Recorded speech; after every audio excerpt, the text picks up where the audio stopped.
I'm sitting in the front row of what should be the happiest day of my daughter's life, watching Sophie stand at the altar in her French lace wedding gown that cost me $12,000. The Plaza Hotel ballroom is decorated exactly how she dreamed.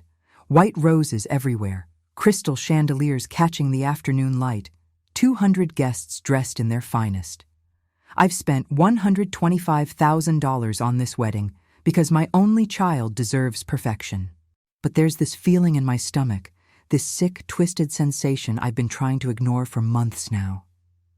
My mother Eleanor is sitting next to me, her posture rigid in that way that always meant trouble back when I was growing up. She's 78 years old, but she's still got those sharp investigator eyes that miss nothing. Suddenly, she leans close and presses something thick into my hands. An envelope. Her voice is low and urgent. "Read it now, Vivian. Trust me." My fingers are shaking as I open it. Inside is a handwritten note in her familiar, precise script, and the words make my heart stop. "Cancel everything now and run from this place." Marcus Calloway embezzled $2.3 million from his clients. FBI will arrest him in 48 hours. He needs Sophie's trust fund to flee the country. Documentation attached. I feel like I can't breathe. The music is playing softly. The officiant is standing there smiling. Marcus is at the altar, looking so handsome and confident in his tailored tuxedo. And I'm holding evidence that the man about to marry my daughter is a criminal. My hands won't stop trembling as I pull out the documents behind the note. Bank statements with Marcus's name, transaction records showing money transfers to offshore accounts, screenshots of betting sites, hundreds of thousands of dollars lost. And then I see it.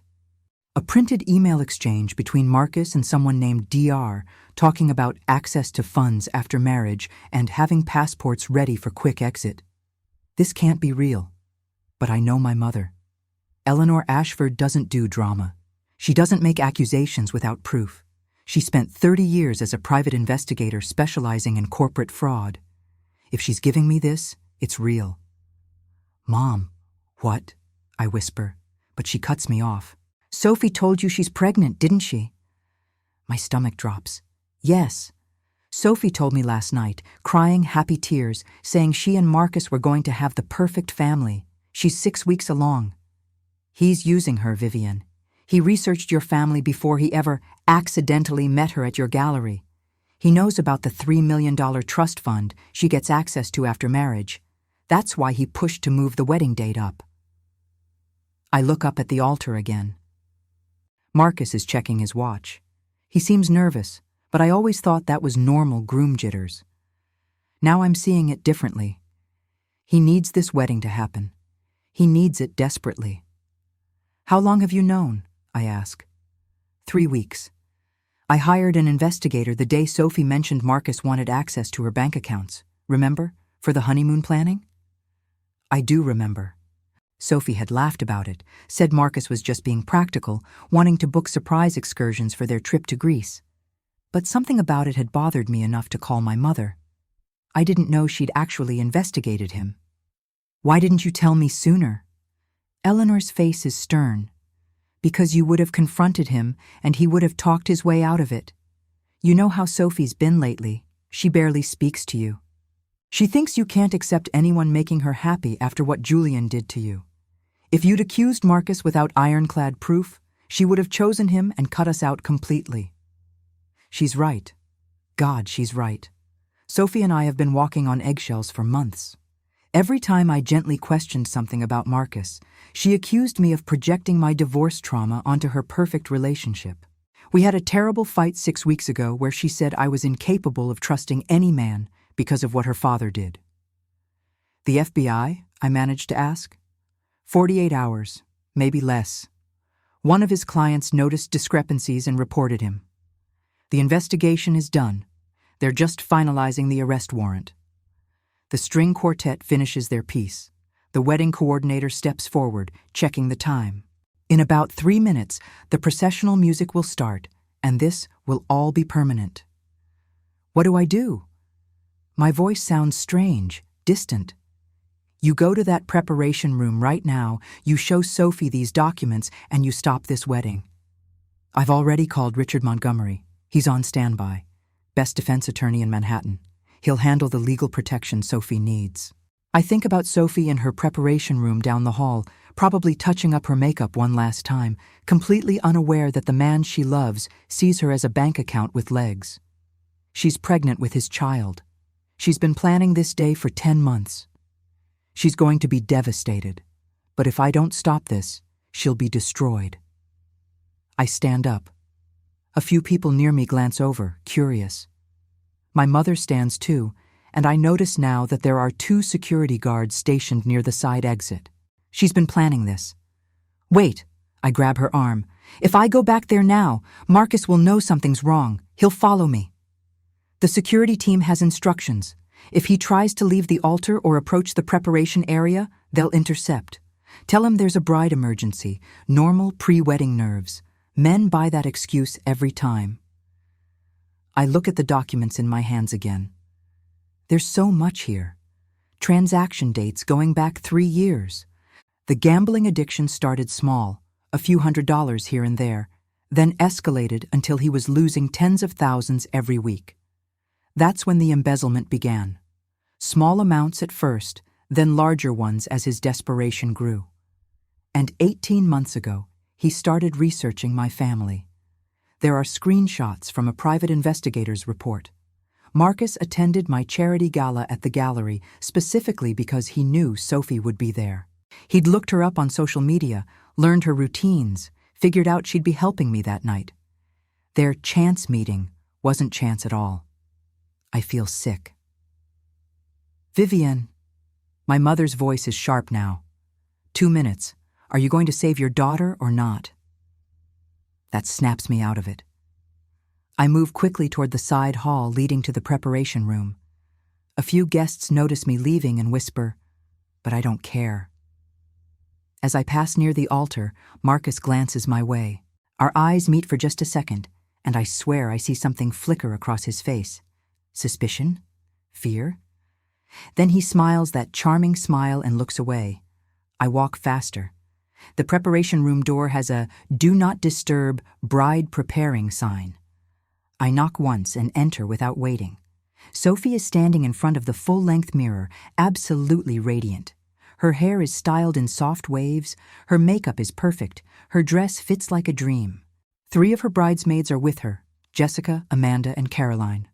They all turn when I enter, and Sophie's expression immediately shifts from joy to concern.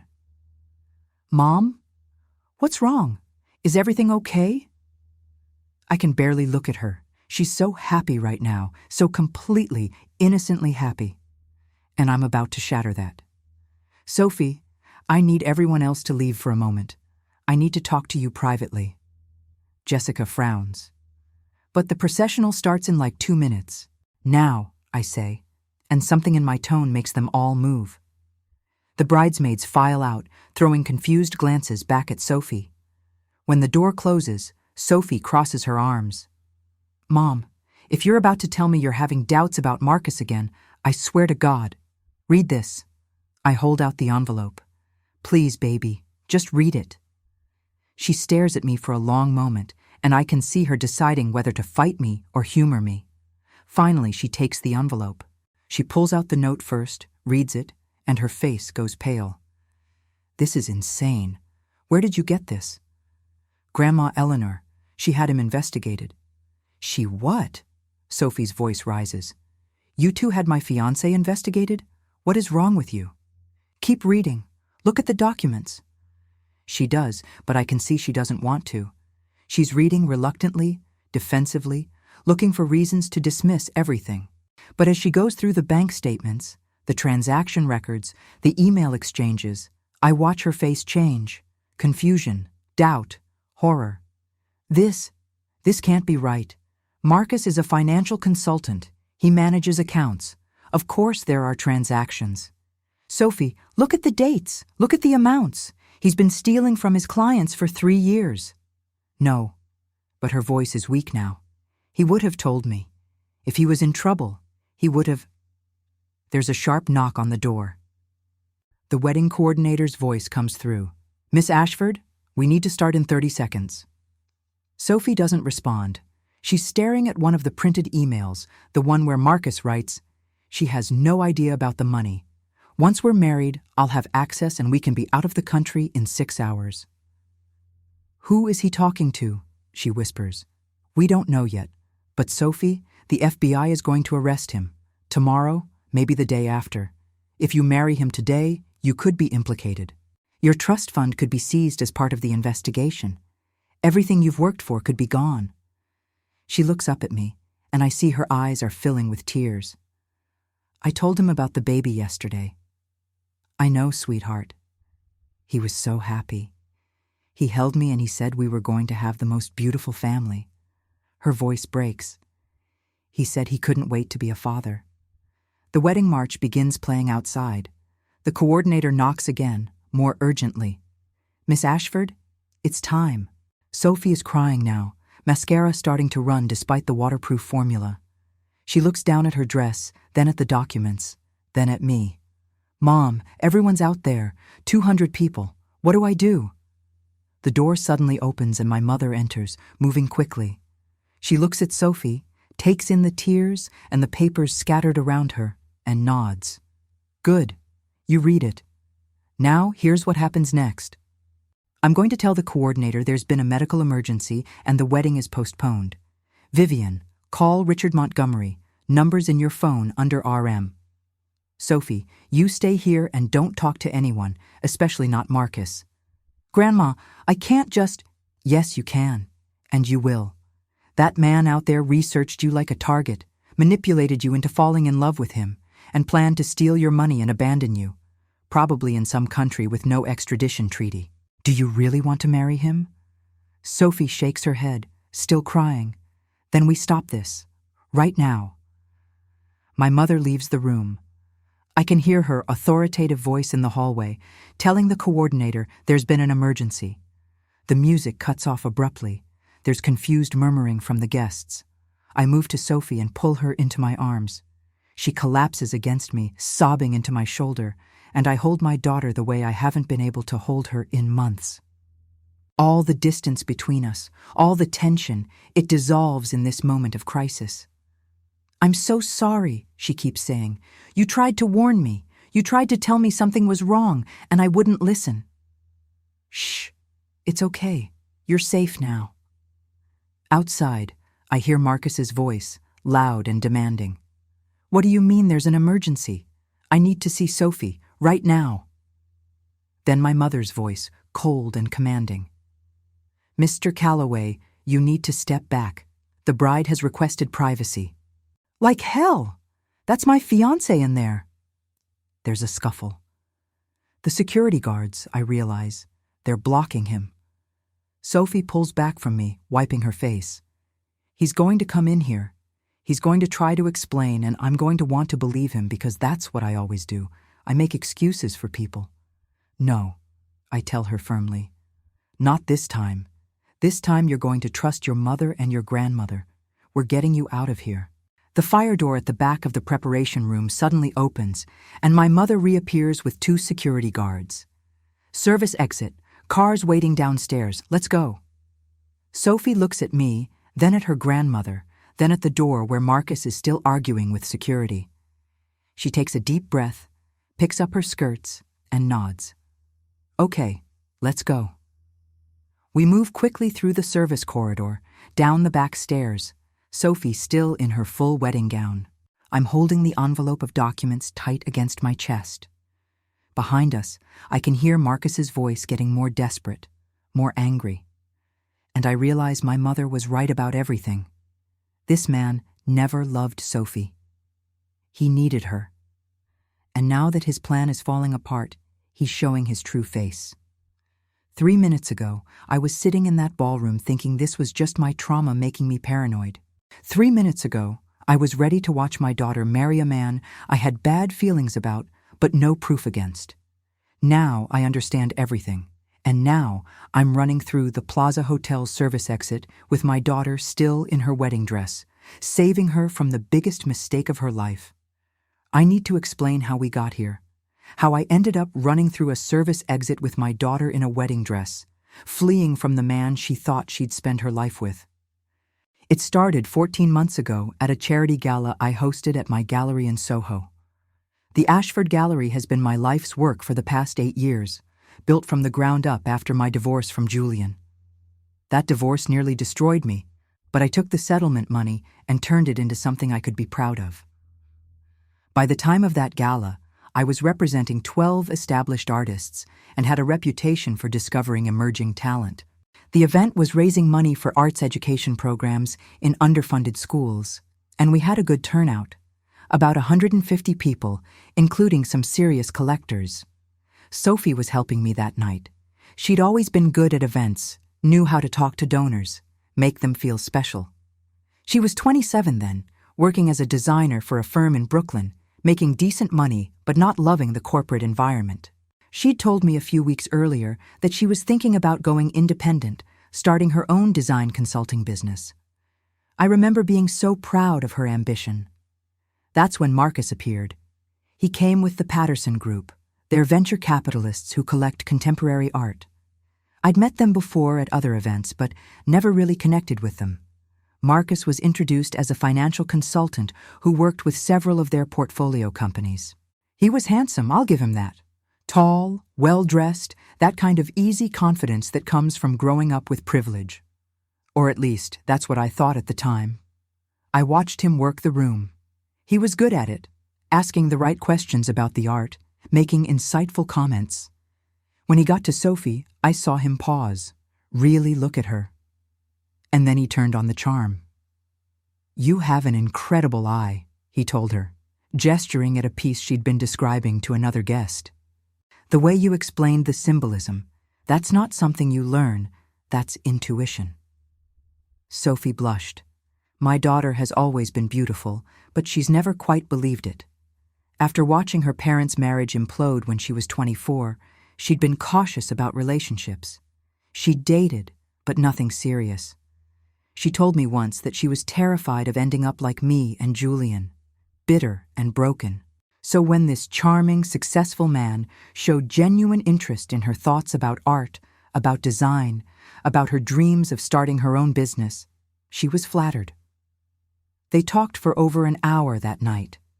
I remember thinking it was sweet, but also feeling this tiny alarm bell in my head. Something about the way he asked questions. Too interested, too quickly. They exchanged numbers. He called her the next day. Within 3 weeks, they were dating seriously. Sophie was happy in a way I hadn't seen in years. Marcus took her to nice restaurants, sent flowers to her office, planned thoughtful dates.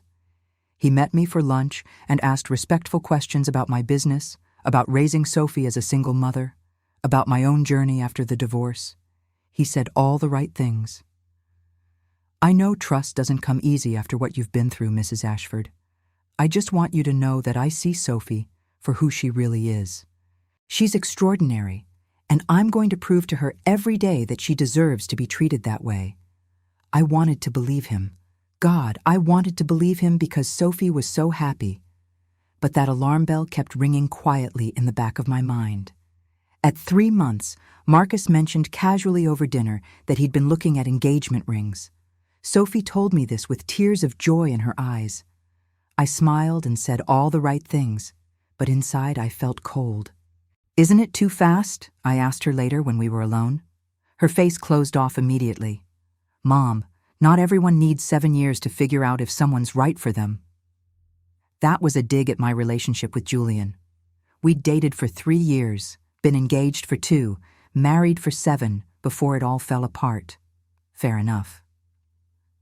"I just want you to be sure," I said carefully. "I am sure. Marcus is nothing like Dad. He's honest. He's devoted. He actually wants to build a life with me. At 5 months, he proposed. Fancy restaurant, down on one knee, the whole production. The ring was beautiful, a 2-carat diamond that must have cost $40,000. At the time, I thought it showed how serious he was. Now I know he probably bought it with stolen money. Sophie wanted a long engagement, maybe 18 months. She wanted to plan everything perfectly, but Marcus started pushing for sooner. At first it was subtle, mentioning how he couldn't wait to start their life together, how he'd always wanted to be a young father, how every day apart felt wasted. Sophie found it romantic. Then his mother, Diane, entered the picture. Diane Calloway is one of those women who believes her son can do no wrong. She's 58, looks older, with this pinched expression like she's constantly smelling something bad. The first time we met was at an engagement dinner Marcus organized. Within 10 minutes, she'd criticized Sophie's career choice, questioned why I was still single, and suggested that our family's values might not align with theirs. "The Calloways have always prioritized family and tradition," she said, looking down her nose at me. "We believe in strong family units built on conventional foundations." I bit my tongue, but Sophie noticed my expression. Later, she defended Diane. "She's just protective of Marcus. He's her only child. And I mean, after what happened with his father dying and leaving debts, she's probably sensitive about financial stability." That was the first I'd heard about debts. "What debts?" I asked. Sophie waved it off. "Oh, Marcus's father had some business ventures that didn't work out. Diane had to work extra years to pay everything off. That's why she's so careful about money." Another red flag I should have paid more attention to. The wedding planning became a battleground. Diane wanted to control everything: the venue, the flowers, the guest list. She kept making comments about fiscal responsibility while simultaneously insisting on expensive choices as long as they were her choices. And every time I pushed back or made a decision, she'd undermine it to Sophie. "Your mother seems very focused on appearances," she'd say. "The Calloway family has always valued substance over show." Sophie started pulling away from me. Every suggestion I made was met with resistance. Every concern was dismissed as me being overprotective or projecting my failed marriage onto her relationship. We had our worst fight 8 weeks ago. I'd mentioned that Marcus had been asking a lot of questions about Sophie's finances, her savings, her investments, the trust fund my mother had set up for her years ago. Sophie exploded. "You can't stand that I'm happy. You can't stand that I found someone who actually wants to commit to me. Just because Dad cheated on you doesn't mean every man is a liar." Those words cut deep. "Sophie, I'm not saying that. I'm just saying—" "You're saying you don't trust my judgment. You're saying I'm too stupid to see if someone's using me." "Well, guess what, Mom? Not everything is about money. Marcus loves me for me." She stopped coming to Sunday dinners at my apartment. She stopped calling except for wedding logistics. When we did talk, it was strained and formal. I was losing my daughter, and I didn't know how to stop it. That's when I called my mother. Eleanor Ashford is not a woman who tolerates nonsense. She raised me alone after my father died when I was 10, worked 2 jobs to put me through college, then became a private investigator at 45 because she wanted a career that mattered. She solved cases that stumped police departments. When I called her crying about Sophie pushing me away, about my bad feelings about Marcus, she listened in silence. "What specifically concerns you?" she asked. I listed everything: the rushed timeline, the financial questions, the way he'd researched artists at my gala before attending, the mother who claimed poverty but wore designer clothes, the engagement ring that seemed too expensive for his stated income. "I sound paranoid, don't I?" I said. "You sound like a mother with good instincts." "Let me look into it." "Mom, no. If Sophie finds out—" "Sophie won't find out unless there's something to find. And if there is something, you'll need proof or she'll choose him over you completely." She was right. That was 3 weeks ago. My mother worked fast and quietly. She called in favors from former colleagues, had someone check Marcus's employment history, his financial records, his background. What she found made my blood run cold. 2 weeks ago, she showed up at my apartment with a folder. "Sit down, Vivian. The gambling addiction, the embezzlement, the federal investigation, the fact that he'd specifically targeted Sophie after researching my family's wealth. The timeline of his financial desperation matching exactly with when he started pursuing my daughter." I felt sick reading it all. We have to tell Sophie. We will, but not yet. If we tell her now, she'll confront him. He'll deny everything, say we fabricated it, and she'll believe him because she wants to believe him. We need to wait until she can't deny it, until the evidence is overwhelming and the timing makes it impossible for him to talk his way out. The wedding is in 2 weeks. I know. That's why we're going to tell her at the ceremony, right before it starts. When she's minutes away from making the biggest mistake of her life, when there's no time for him to manipulate her, when the pressure and the reality will break through whatever fantasy she's built around him. It was risky. It was terrifying. But looking at how Sophie had shut me out, how completely she'd bought into Marcus's performance, I knew my mother was right. So I spent the last 2 weeks playing along, smiling at dress fittings, pretending everything was fine, all while knowing that my daughter was about to marry a con artist who saw her as a $3 million escape route. And now, here we are, running through the Plaza Hotel because the fantasy just shattered and my daughter's heart is breaking. But at least she's safe. At least she's safe. We make it to my apartment in Upper East Side 40 minutes later. Sophie is still in her wedding dress, mascara streaked down her face, holding her veil in a crumpled ball. My mother follows us in, immediately locking the door and closing all the curtains. The security guards she hired are stationed downstairs in the lobby, just in case Marcus tries to follow. Sophie collapses onto my couch and just stares at the wall. I don't know what to say to her. What do you say to your daughter when her entire future just imploded? My mother is already on the phone. Richard, we need you here now. Yes, it's urgent. Ashford residence on Park Avenue. She hangs up and looks at me. The attorney will be here in 20 minutes. We need to secure Sophie's accounts immediately. I need to call him, Sophie says suddenly. Her voice sounds hollow.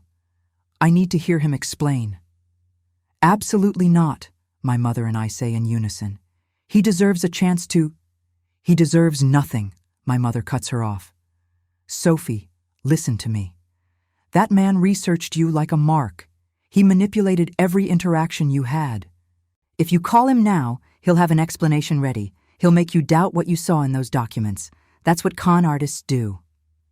Sophie's phone buzzes, then again, and again. She pulls it out, and I see Marcus's name lighting up the screen. Text after text. What's he saying? I ask. She reads silently, her face getting paler. Finally, she shows me the phone.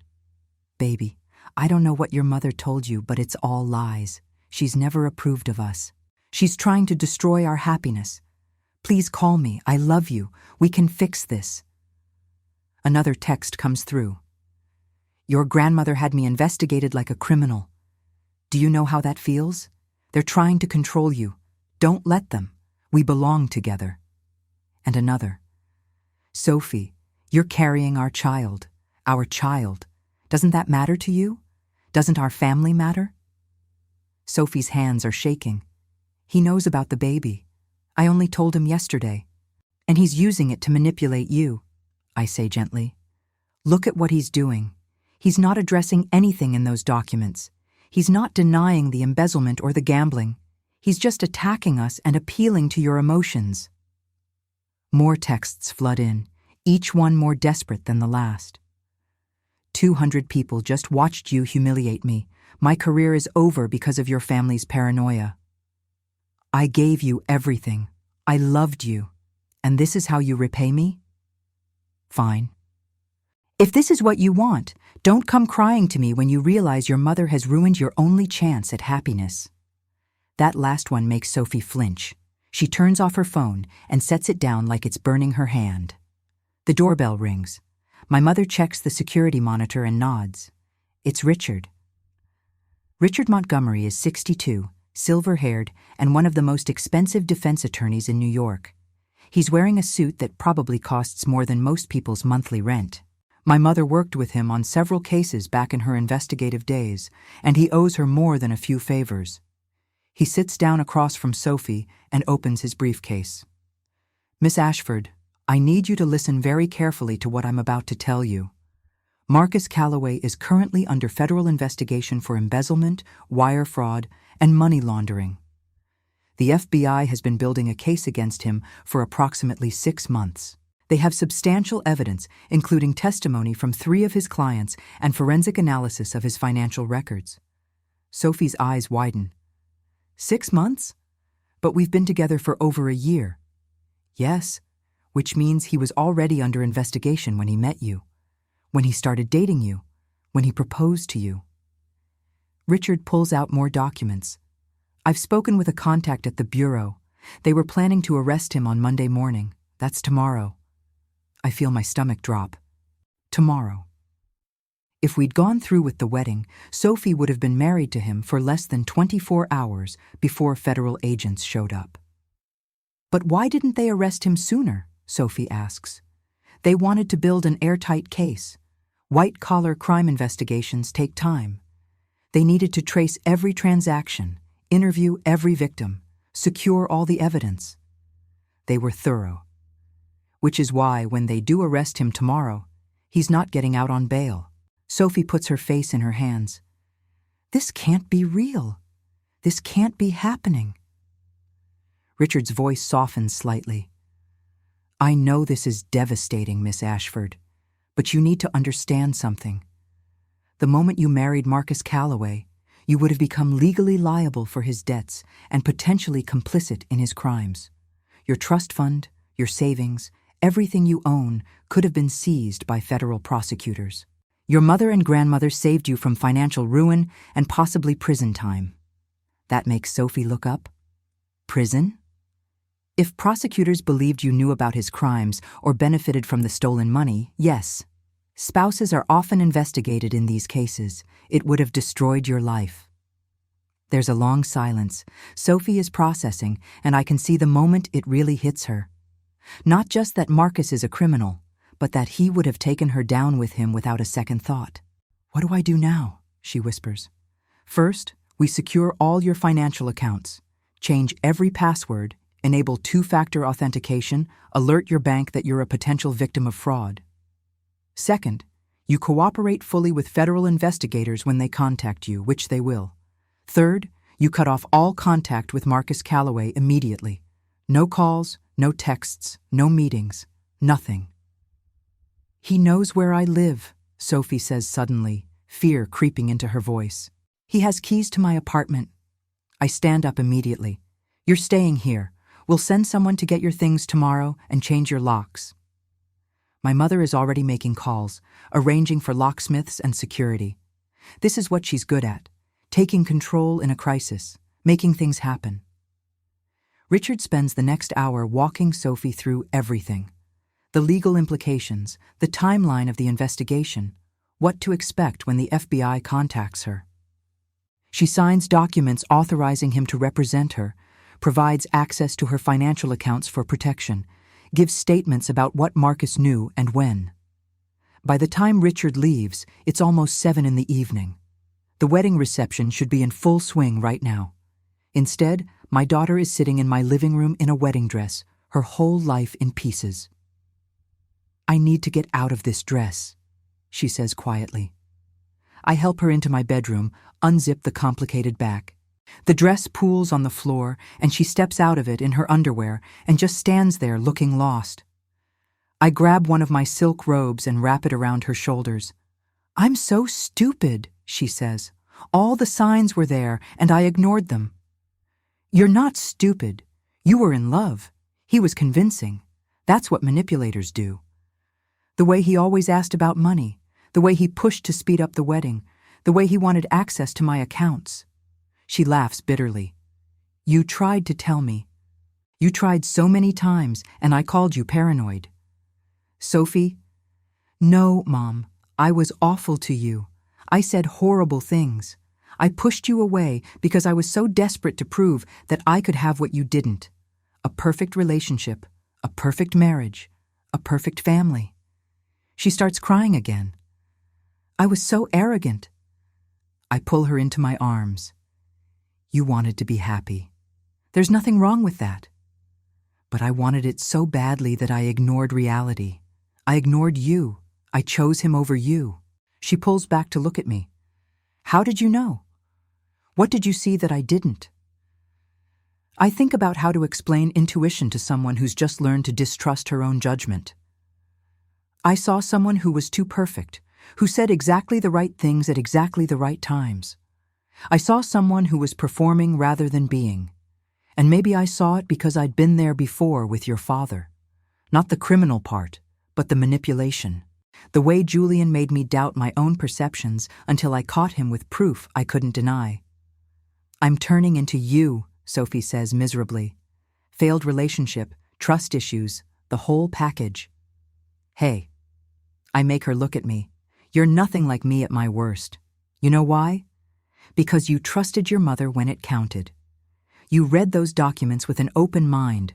You walked away before it was too late. I stayed with your father for 2 years after I knew he was cheating because I was too proud to admit failure. You're stronger than I ever was. She wants to believe me. I can see it. But right now, she just feels broken. My mother comes in. Sophie, your phone has been ringing nonstop. I suggest you block his number. What if he comes here? Sophie asks. He won't. He's too smart for that. Right now, he knows the FBI is probably watching him. He'll be more concerned with protecting himself than pursuing you. My mother's voice is matter-of-fact. His priority will be securing money and planning an escape before tomorrow's arrest. Do you think he'll run? I ask. He'll try. But the FBI knows he's a flight risk. They'll have people watching him. Sophie sits on the edge of my bed. Did he ever love me at all? Even a little? That's the question that hurts most. My mother and I exchange glances. Finally, my mother sits next to Sophie. I don't think Marcus Calloway is capable of love in the way you understand it. People like him see relationships as transactions.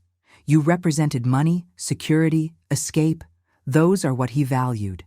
If you'd been broke, he never would have looked twice at you. That's what I am to him? A bank account? That's what you were to him.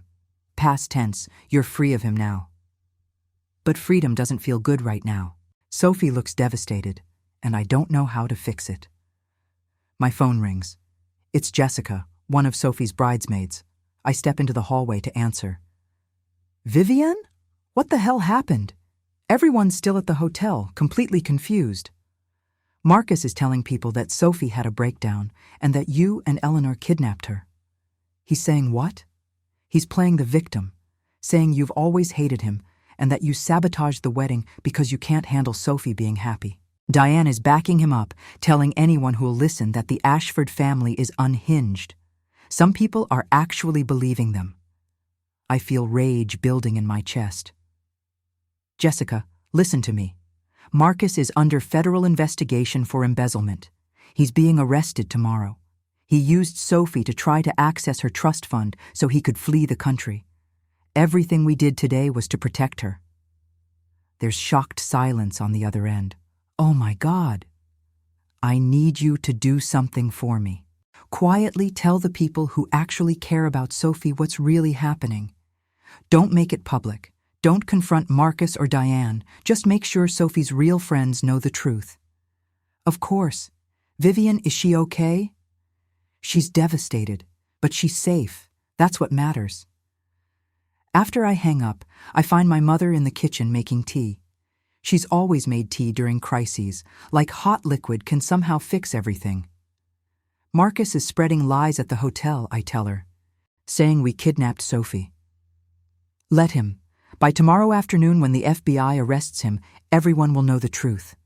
She pours 3 cups. Vivian, we need to prepare Sophie for what's coming. The media will cover his arrest. Her name will probably come up as the fiancé. It's going to be public and messy. I hadn't thought about that. My daughter is going to be dragged through tabloid speculation and social media gossip. The wedding that didn't happen. The groom who was arrested. Every detail will be picked apart by strangers. She can't handle that right now, I say. She'll have to, but we can help shield her. Richard can issue a statement on her behalf. We can keep her here, away from reporters. and you can remind her that the temporary embarrassment is better than the permanent disaster she avoided. I carry the tea back to the bedroom. Sophie is lying down now, staring at the ceiling. She takes the cup but doesn't drink. I told my boss I was taking 2 weeks off for the honeymoon, she says. I was supposed to be in Santorini right now. Instead, I'm hiding in my mother's apartment like a fugitive. You can still take the time off, I suggest. Just use it differently. Rest, process, heal. Everyone's going to know. Everyone's going to talk about how stupid I was. Everyone's going to know you had the courage to walk away, I correct her. Do you know how many women stay with men who betray them because they're afraid of judgment? You chose truth over comfort. That's not stupid. That's brave. She finally looks at me. Do you really believe that? With my whole heart. My mother sits in the chair by the window. Sophie, I need to tell you something else, something we discovered during the investigation. Sophie tenses. What now? Marcus's mother Diane knew about the embezzlement. She's been helping him hide money. When the FBI arrests Marcus tomorrow, they'll likely arrest her too. She knew? Sophie sits up. That whole time she was criticizing me, telling me I wasn't good enough for her son, she knew he was a criminal?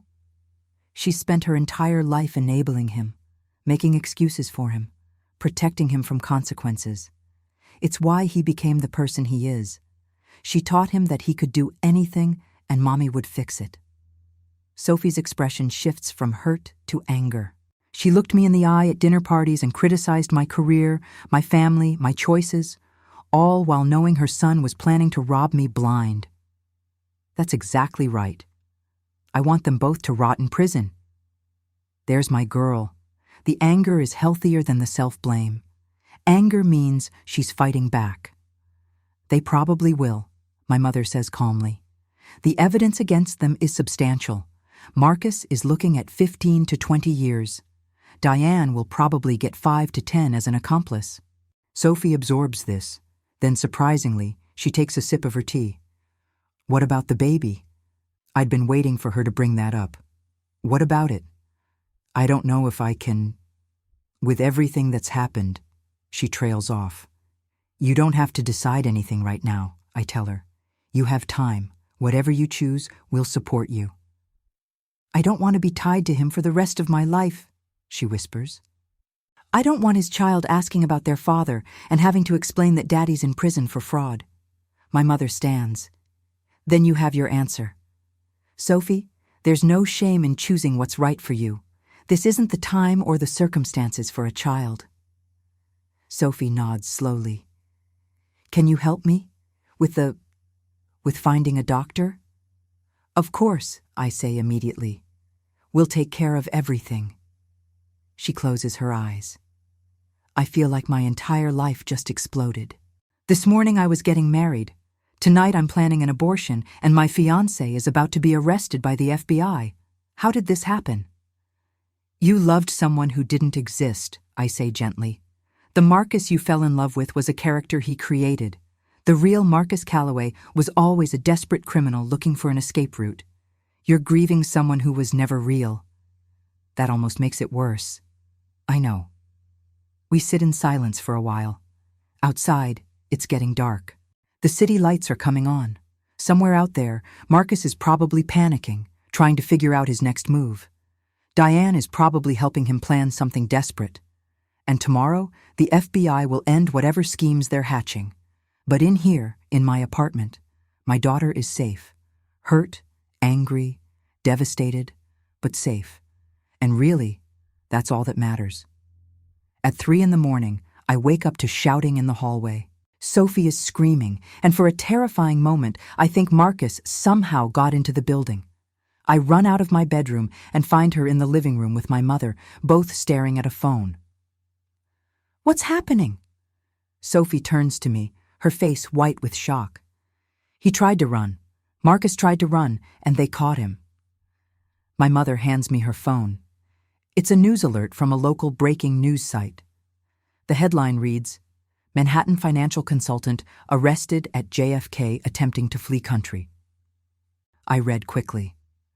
Marcus Calloway was apprehended at JFK International Airport at 1:47 a.m., attempting to board a flight to Zurich with $340,000 in cash, fraudulent identification documents, and a falsified passport. Federal agents had been monitoring him since the canceled wedding and moved in when it became clear he was attempting to flee. His mother, Diane Calloway, was arrested simultaneously at her residence in Queens, where agents discovered an additional $180,000 in hidden cash and evidence of wire transfers to offshore accounts. They were planning to run together, Sophie says, her voice hollow. His own mother was helping him escape. There are photos attached to the article.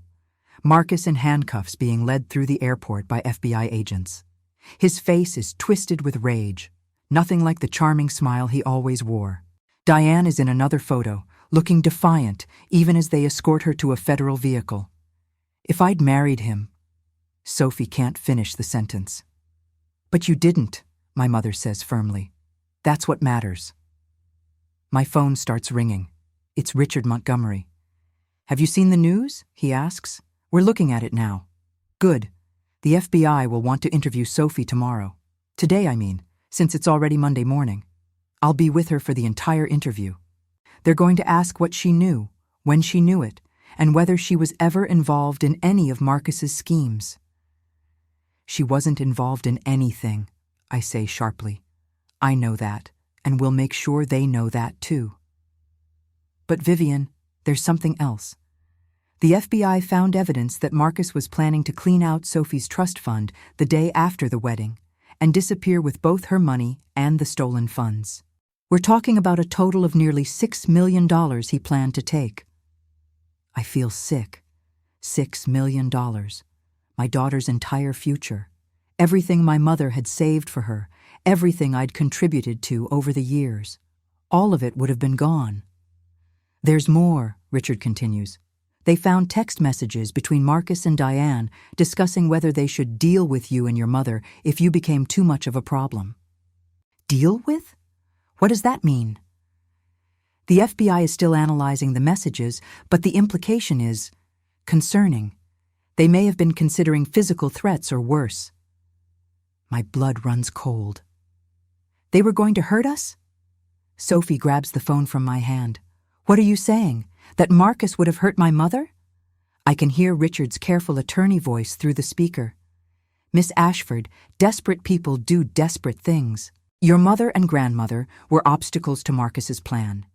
The messages suggest they discussed various ways to neutralize that obstacle. We don't know how far they would have gone, but the fact that they discussed it at all is deeply troubling. Sophie hands the phone back to me and sits down hard on the couch. She looks like she's going to be sick. Richard is still talking. The good news is that this additional evidence strengthens the case against both of them significantly. Marcus is being charged with embezzlement, wire fraud, money laundering, identity fraud, and now conspiracy to commit violence. Diane is facing charges as an accomplice to most of those crimes. Neither of them is getting bail. They'll be in federal custody until trial. How long until trial? I ask. 6 months to a year, probably. But Vivian, they're going to try to make a deal. They're going to offer to testify against each other for reduced sentences. It's going to get ugly. After I hang up, the three of us just sit there in the dark living room. The city is quiet at this hour, and the reality of what almost happened is settling over us like a suffocating blanket. He would have hurt you, Sophie finally says. To get to my money, he would have hurt you and Grandma. Maybe even killed you. We don't know that for certain, I try to say, but my mother cuts me off. Yes, we do. That's exactly what the messages implied. If we had continued to interfere, if we had tried to stop him after the marriage, he and Diane had contingency plans, plans that involved eliminating us as problems. Sophie starts crying, but it's different from before. These aren't tears of heartbreak or betrayal. These are tears of horror at what she almost brought into our lives. I invited a monster into our family, she says through her sobs. I defended him against you. I pushed you away because of him. And he was planning to kill you. I move to the couch and pull her close. But he didn't. Because we stopped it. Because Grandma was smart enough to investigate, and because you were brave enough to trust us when it mattered. I was so stupid, so blind. How did I not see what he was? My mother sits on Sophie's other side. Because he was very good at what he did. This wasn't his first time manipulating someone, I guarantee it. We found evidence during our investigation that he'd targeted at least 2 other women before you, both from wealthy families. One of them married him. She lost everything before she finally got away. Sophie looks up sharply. He's done this before? Twice that we know of. Different cities, different names. He's been running this con for almost 5 years. You're just the first one who got away before he could complete it. The first one? The first one, my mother confirms. Because you had a mother who trusted her instincts and a grandmother who knew how to find the truth. The other women didn't have that protection. Sophie is quiet for a long moment. Then she says, I want to testify. When this goes to trial, I want to tell everyone what he did, what he tried to do. I want other women to know what to look for. I want him to see my face when I help put him away. That's my girl, my mother says with approval. The sun is starting to come up outside. My phone buzzes with messages from friends and gallery clients who've seen the news. Everyone wants to know if Sophie is okay, if it's true, if there's anything they can do to help. Jessica texts me, Oh my God, Vivian. I just saw the news. You literally saved Sophie's life. Everyone who doubted you feels like absolute shit right now. I show Sophie the message. She reads it and nods slowly. Can I borrow your phone? I want to text her back. I hand it over and watch her type. Thank you for being a real friend. I'm okay. And yes, my mom is a complete badass who saved me from the biggest mistake of my life. She sends it and gives me back the phone. I need to do something, Mom. I can't just sit here. What do you want to do? I want to go to the gallery. I want to work. I want to focus on something that matters, something real. Can I come work with you this week? I'm surprised, but pleased. Of course. We have a new exhibition opening on Friday. I could use the help. Good, because I need to remember who I am when I'm not being manipulated by a sociopath. I need to remember that I'm Sophie Ashford, daughter of Vivian Ashford who built an empire from nothing, granddaughter of Eleanor Ashford who solved crimes the police couldn't crack. I come from strong women. I'm not going to let Marcus Calloway make me forget that. My mother smiles for the first time since yesterday. Now that's the Sophie I raised you to be. The news keeps updating throughout the morning. More details emerge. Marcus had gambling debts of over $400,000 to some very dangerous people. He'd been desperate, cornered, running out of time. Sophie's trust fund was his last hope for escape, and we took that hope away. By 9 a.m., my phone won't stop ringing. Reporters want statements, friends want to check on us. The gallery staff wants to know if I'm coming in. Life is moving forward, even though it feels like everything just exploded. But Sophie is sitting at my kitchen counter, eating toast and reading through the news articles with a determined expression. She's not hiding. She's not falling apart. She's getting angry, and that anger is making her strong. They're going to try to paint me as a victim, she says, reading one article. Poor naive Sophie Ashford, almost conned by her criminal fiancé. You are a victim, I point out. I'm a survivor, she corrects. There's a difference. Victims are helpless. Survivors fight back, and I'm going to fight back. Looking at my daughter right now, I see the woman she's becoming, not the romantic, idealistic girl who fell for a con artist's performance, but a strong, clear-eyed woman who knows that sometimes love is a weapon people use against you, and that the only way to protect yourself is to trust the people who truly have your back. People like your mother. And your grandmother, the women who loved you enough to risk your hatred to save your life. 3 weeks later, Richard calls with news that makes my stomach drop. Marcus wants to meet with Sophie. Absolutely not, I say immediately. No way in hell. Let me finish. He's offering information. He claims there are things Sophie needs to know about the full extent of what he planned, things that will come out in trial anyway. He wants a chance to explain himself. His attorney believes he's trying to make amends before sentencing. He's trying to manipulate her one more time, I counter. That's what this is. Probably, Richard admits. But here's the thing.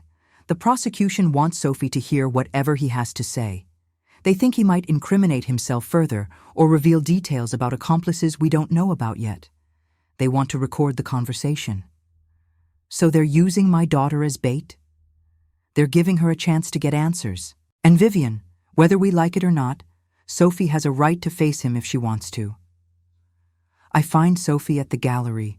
She's been working with me every day since that Sunday, throwing herself into helping prepare for the new exhibition. She's good at it too, has an eye for placement and flow that I'd never noticed before. Working together has healed something between us, made us closer than we've been in years. Marcus wants to meet with you, I tell her. She's hanging a painting and doesn't even pause. When? Sophie. When? She repeats, more firmly. Richard says we can set it up for this week. It would be at a federal facility, recorded, with attorneys present. You wouldn't be alone with him. She steps back from the painting, evaluates its position, and nods to herself before turning to face me. I want to do it. You don't have to. You don't owe him anything. I know. But I want to look him in the eye. I want him to see that I'm not broken. I want him to know he failed. That's how we end up 3 days later in a sterile conference room at a federal detention facility in Lower Manhattan. Sophie is sitting across from me at a long table. Richard is on her left. My mother insisted on coming too, and is sitting on her right. 2 federal agents are stationed by the door. There's a camera in the corner, recording everything. The door opens, and Marcus walks in, wearing an orange jumpsuit and handcuffs. He looks terrible. His face is drawn, he's lost weight, and there are dark circles under his eyes. But when he sees Sophie, his entire expression changes. He smiles that charming smile, and for a second, he almost looks like the man she thought she loved. Sophie, he says, and his voice is soft, almost tender. Thank you for coming. I wasn't sure you would. Sit down, Mr. Calloway, one of the federal agents says. Marcus sits across from us. His attorney, a tired-looking public defender, sits next to him.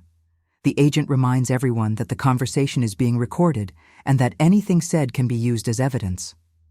I understand, Marcus says, but he's only looking at Sophie. Baby, I need you to know how sorry I am. Don't call me that, Sophie says, her voice ice-cold. He flinches. Sophie, then, I need to explain. I need you to understand why I did what I did. You mean why you targeted me, manipulated me, planned to steal from me, and possibly harm my family? Sophie's tone is conversational, almost pleasant. Which part would you like to explain? I feel a surge of pride. This is not the woman who collapsed in tears at the wedding. This is someone stronger.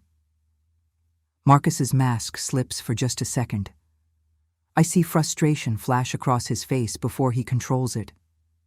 I was desperate. I made terrible choices. But Sophie, you have to believe me when I say that somewhere along the way, I fell in love with you, really in love. That part wasn't fake. Really? Sophie leans forward. So when exactly did you fall in love? When you researched my family's financial records? When you planned to drain my trust fund? Or when you discussed with your mother whether you should hurt my family if they got in your way? That's not... I never would have actually hurt anyone. The FBI has your text messages, Marcus. We know what you discussed. His attorney puts a hand on his arm, but Marcus shakes it off. Those were just... We were panicking, okay? We said things we didn't mean. But I never would have hurt Vivian or Eleanor. You have to believe that. I don't have to believe anything you say ever again, Sophie says calmly. But I am curious about something. Was any of it real? Any moment we shared? Marcus looks like he wants to reach across the table, but the handcuffs prevent it. The night I proposed. That was real.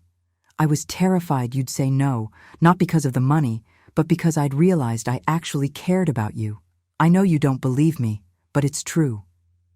You proposed because you needed access to my trust fund before the federal investigation closed in on you, Sophie says. You moved up the wedding date 3 times because you were running out of time. Every romantic gesture was calculated. Every "I love you" was strategy. At first, yes, Marcus admits, and I'm shocked he's being this honest. At first, it was all strategy. But Sophie, people change. Feelings develop. I'm not asking you to forgive me. I just need you to know that by the end, it wasn't all fake. You made me want to be better. Just not better enough to actually stop stealing and lying, Sophie points out. I was in too deep. I owed people, dangerous people. The kind who don't care about your good intentions. They wanted their money, or they wanted blood. I didn't have a choice. You had choices, my mother speaks up for the first time.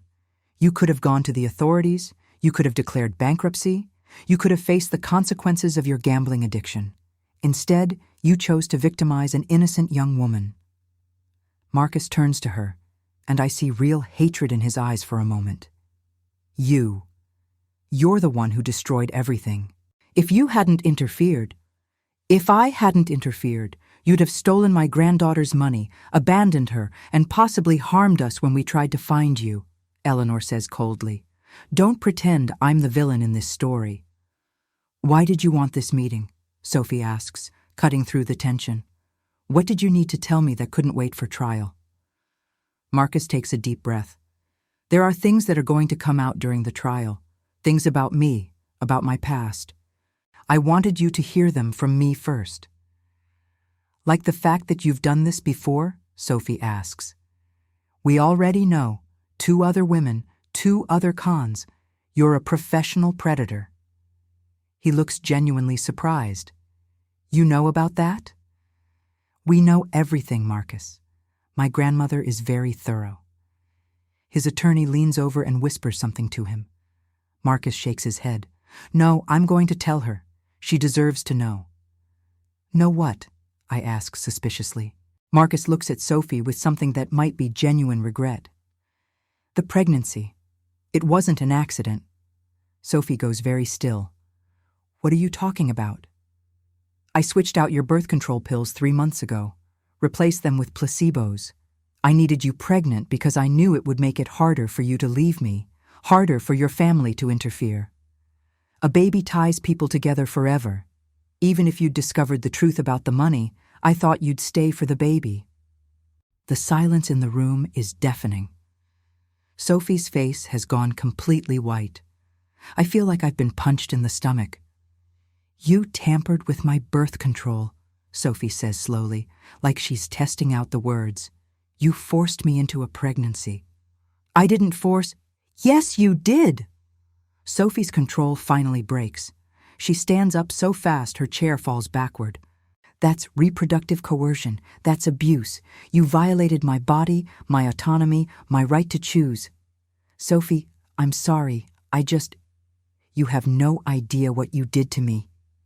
She's crying now, but her voice is strong and furious.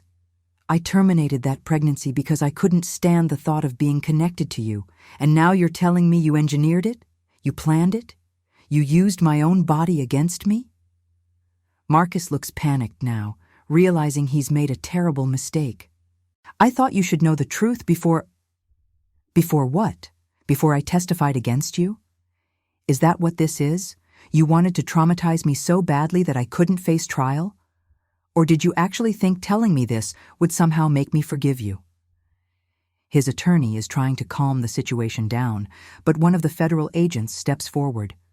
Mr. Calloway, did you just confess to tampering with Ms. Ashford's medication without her knowledge or consent?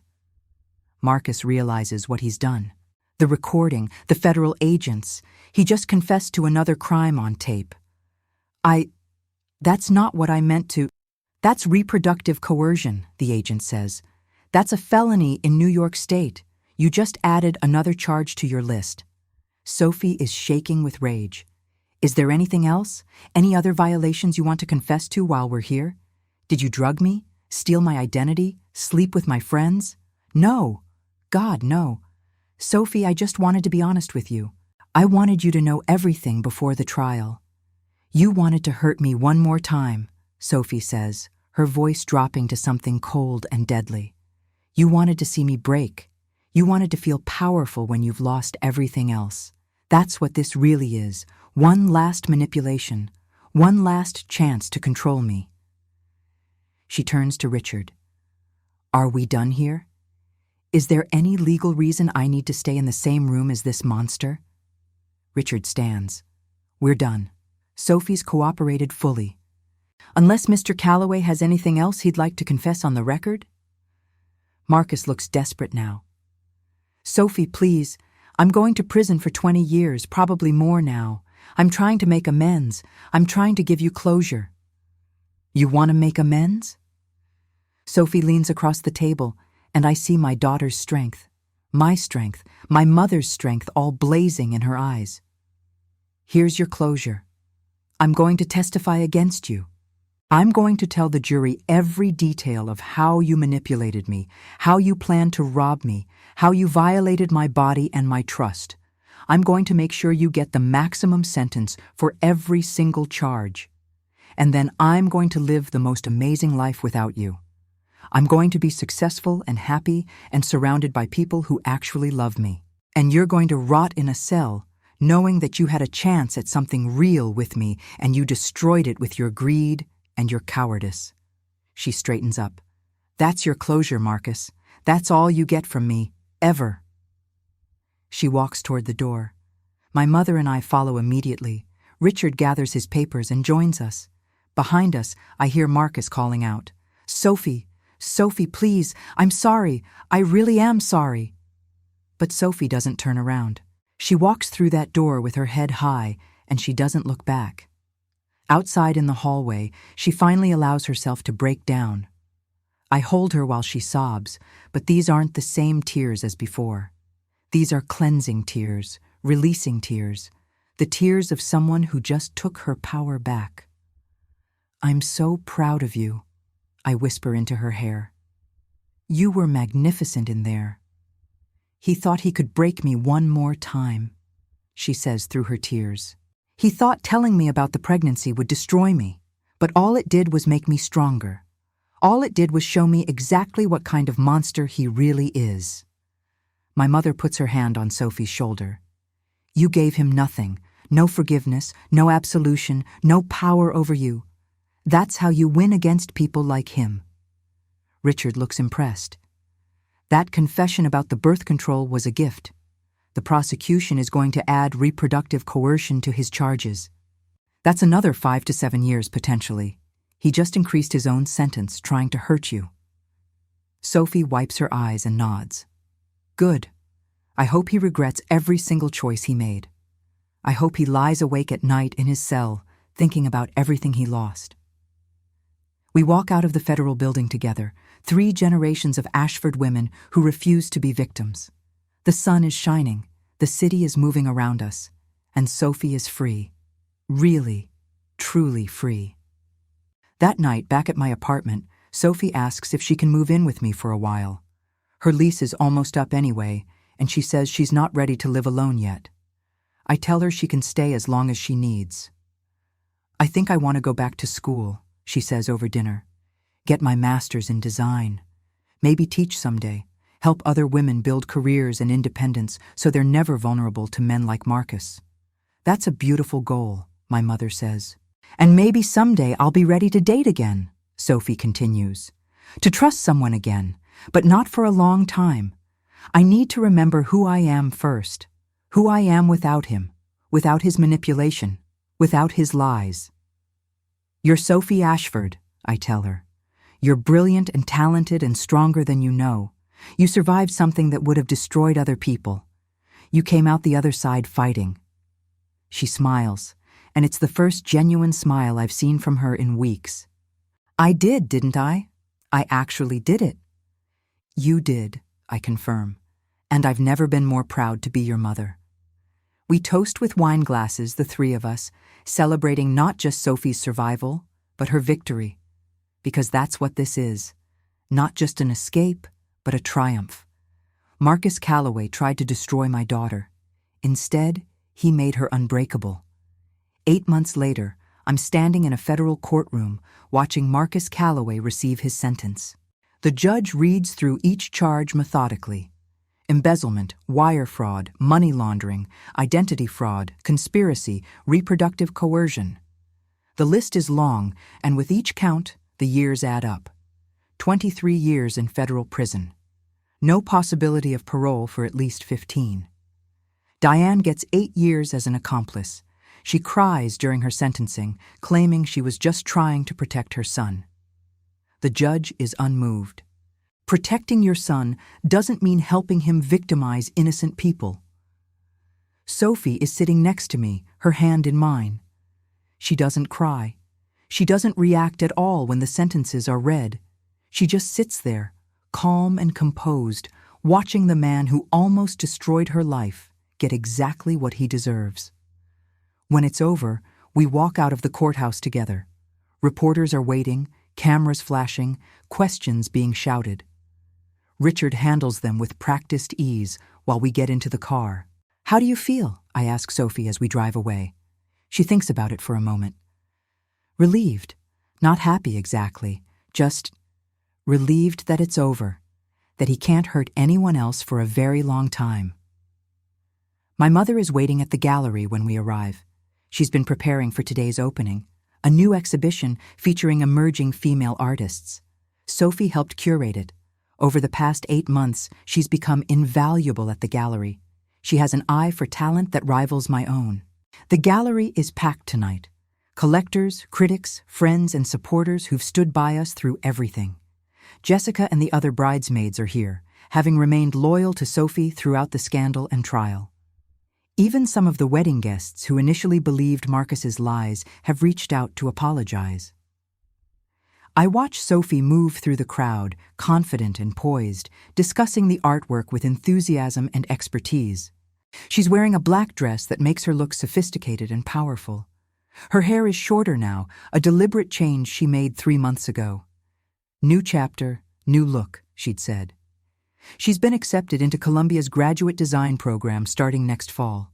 She'll study while continuing to work at the gallery part-time. She's talking about maybe opening her own design firm someday, specializing in spaces for women-owned businesses. "She's remarkable," my mother says, appearing at my side with 2 glasses of champagne. "Look at her. You'd never know what she went through." She still has bad days, I admit. Nightmares sometimes, moments where she questions her judgment about everything. But she's doing the work.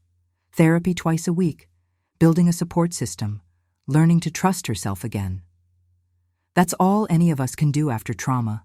Survive it, process it, grow from it. I look at my mother, this 78-year-old force of nature who saved my daughter's life with her instincts and investigative skills.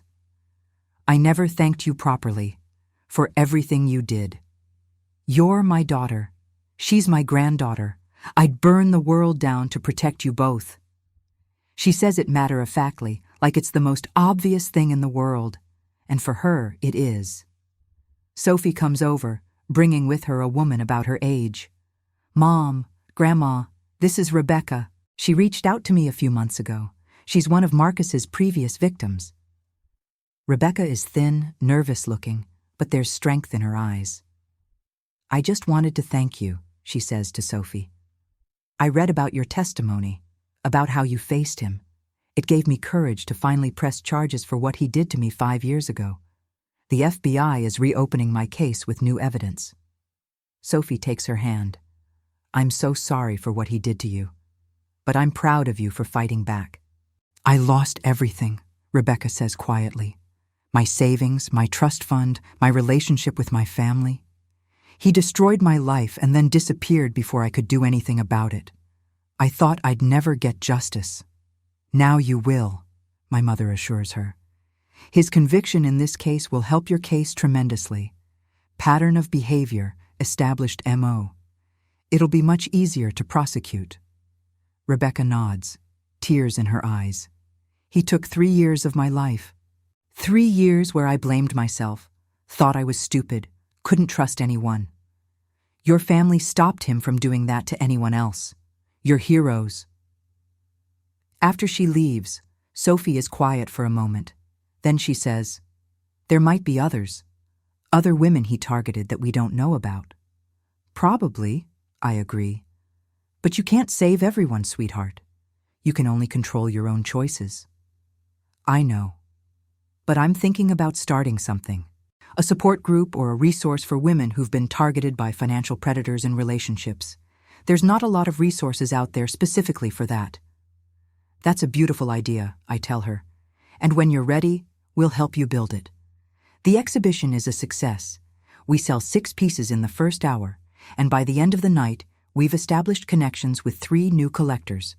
It's a good reminder that life goes on, that we're more than just the drama of the trial, more than just Marcus Calloway's attempted victims. Late that night, after everyone has gone home, Sophie and I sit in my apartment with tea. It's become our ritual, these quiet conversations at the end of the day. "Do you ever wonder what would have happened if Grandma hadn't investigated him?" Sophie asks. "If she just kept her suspicions to herself?" I think about it. I'd be visiting you in some European city where you'd fled with him probably, wondering why you never came home. Or maybe we'd be planning your funeral after he decided you were a liability. There's no good version of that story. I would have married him. I was so determined to prove everyone wrong, to show that I could have the perfect relationship. I would have walked down that aisle and said those vows and legally bound myself to a monster. But you didn't. That's what matters. Because of you and Grandma. Because you loved me enough to risk losing me completely." She looks at me with tears in her eyes. "I pushed you away so hard, Mom. I said terrible things. I chose him over you repeatedly. And you never gave up on me. You're my daughter. I'll never give up on you. I know that now, and I'm never taking it for granted again." We sit in comfortable silence for a while.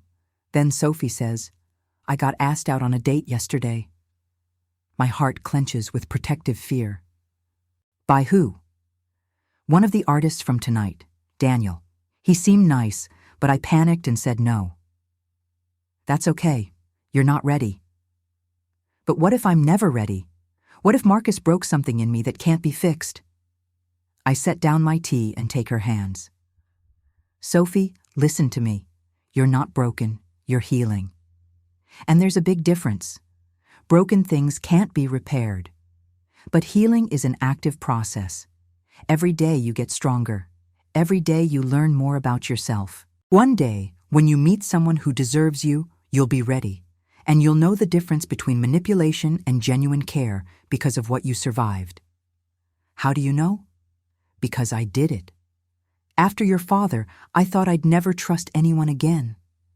I thought every man would turn out to be a liar. But I learned to trust myself, my instincts, my judgment. And now I'm happy alone, which means someday if I choose not to be alone, it'll be because I want to be with someone, not because I need to be." Sophie nods slowly. "Maybe I'll call Daniel next week. Just coffee, nothing serious. Baby steps." "Baby steps," I agree. 3 weeks later, I'm at the gallery alone late one evening, working on plans for the next exhibition. Sophie is out having her 3rd coffee date with Daniel, who has turned out to be genuinely kind and patient with her boundaries. My mother approved of him after conducting what I'm sure was a very thorough background check. My phone rings. It's an unknown number. Normally I wouldn't answer, but something makes me pick up. "Vivian Ashford? Yes?" "This is Special Agent Morrison with the FBI. I worked on the Calloway case. I wanted to inform you that Marcus Calloway attempted to contact Sophie through a prison communication service yesterday. We blocked the communication, but I thought you should know." My blood runs cold. What did he want? He was trying to apologize again, asking for another chance to explain himself, claiming he has information she needs to know.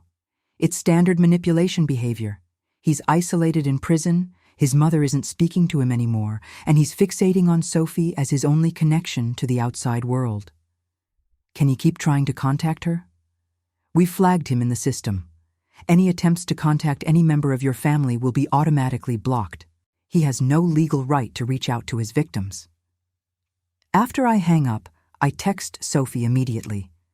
She calls back within minutes. "I'm okay, Mom," she says, before I can even speak. "Agent Morrison already called me. I'm not scared of him anymore. He's in a cage. He can't hurt me." But knowing he's still trying just proves that we made the right choice. He'll probably spend the rest of his life trying to manipulate someone. That's who he is.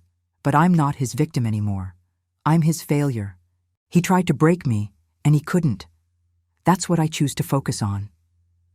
I hear Daniel's voice in the background, asking if everything's okay. Sophie tells him yes, everything's fine. And I realize it really is. She has friends, she has family, she has someone new in her life who respects her boundaries. She has dreams and goals and a future that has nothing to do with Marcus Calloway.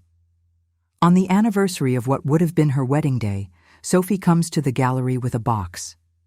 Inside is her engagement ring, the one that cost $40,000 of stolen money. "I want to sell it," she says, "and I want to donate the money to organizations that help victims of financial abuse and reproductive coercion. Let something good come from his lies." We sell it for $38,000.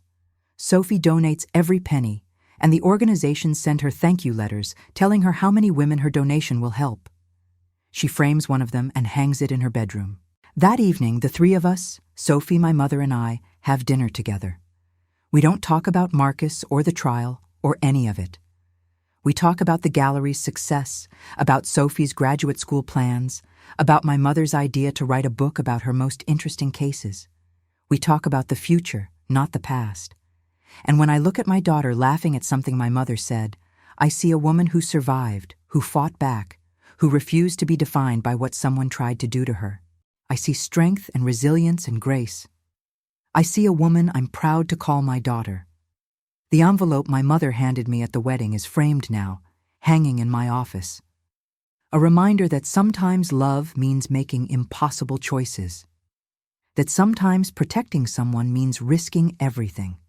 That intuition and courage and family bonds are more powerful than any con artist's manipulation. Marcus Calloway tried to destroy us. Instead, he made us unbreakable. And that, in the end, is his real failure. He thought we were easy targets. He thought we were weak. He was wrong about everything.